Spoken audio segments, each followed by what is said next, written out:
Beredar video viral banyaknya udang yang naik ke darat di Desa Buladu, Kecamatan Sumalata Timur, Kabupaten Gorontalo Utara, Provinsi Gorontalo.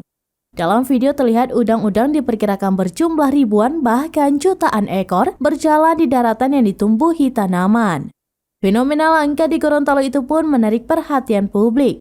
Merespon adanya video tersebut, pihak Badan Meteorologi, Klimatologi, dan Geofisika atau BMKG Gorontalo memberikan penjelasan.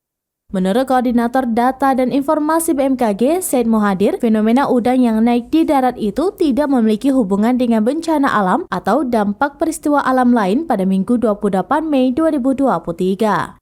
Dikutip dari banjarmasinpost.co.id, Kepala Desa Buladu, Herlinda Halania, mengatakan ribuan udang kecil naik ke darat pertama kali diketahui warga saat sudah berada di pemukiman warga.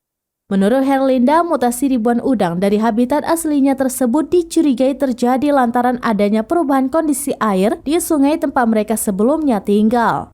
Dalam video yang diunggah di akun TikTok @zulkifli_kude, terlihat ribuan udang yang naik ke daratan.